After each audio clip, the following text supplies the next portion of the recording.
Perkenalkan, nama saya Catherine Salanlau dari kelas 11 MIPA 1. Perkenalkan, nama saya Fidelia Wulan Kinanti dari 11 MIPA 3. Perkenalkan, nama saya Alfons Dewa dari kelas 11 IPA 3. Nah, di sini kita akan membuat kapal selam dengan menerapkan hukum Archimedes dari materi fluidastatis kali ini. Nah, bahan dan alatnya adalah plastisin, baterai bekas, kelereng, selang kecil. Ini ada paku dan tang. Di sini ada lakban berwarna hitam. Dan di sini ada gunting dan ada lilin juga. Dan di sini ada baskom untuk memasukkan kapal selamnya nanti ya. Ini diisi air. Jadi ini bentuk kapal selam yang sudah kita buat tadi seperti ini. Kita akan taruh di baskom yang berisi air.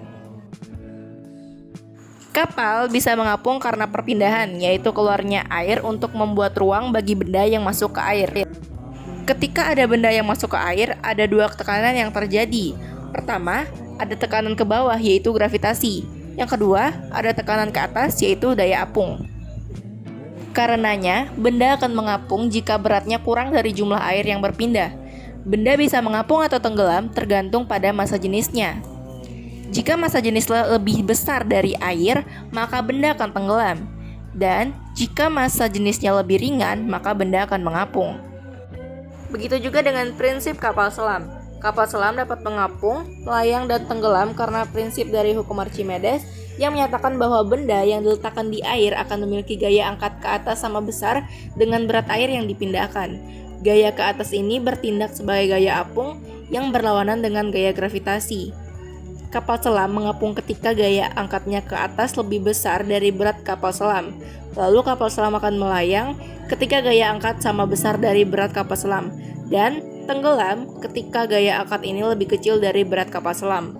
Ketika kapal selam akan mengapung menuju permukaan, air dikeluarkan dari tangki pemberat dan tangki pemberat diisi dengan udara.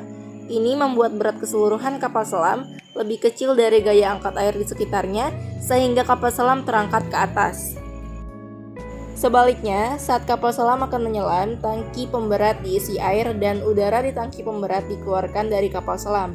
Sampai berat kapal selam meningkat dan menjadi lebih besar dari air di sekitarnya, dan kapal selam itu mulai tenggelam atau gaya angkat lebih kecil dari gaya gravitasi. Jadi, kesimpulannya adalah besarnya gaya apung yang dialami benda dalam zat cair berbanding lurus dengan volume benda yang tercelup. Semakin besar volume benda yang tercelup, semakin besar pula gaya apungnya. Selain volume benda, massa jenis zat cair juga mempengaruhi gaya apung. Berdasarkan fakta ini, Archimedes membuat suatu kesimpulan bahwa jika suatu benda dicelupkan ke dalam zat cair, maka benda tersebut akan mengalami gaya ke atas yang besarnya sama dengan berat zat cair yang dipindahkan. Dari kami mengenai percobaan hukum Archimedes fluidastatis, jika ada kesalahan kata maupun perilaku kami mohon maaf. Dan ada kesalahan dalam pemaparan materi dalam percobaan hukum Archimedes tadi mohon diperbaiki. Terima kasih yang sudah menonton dan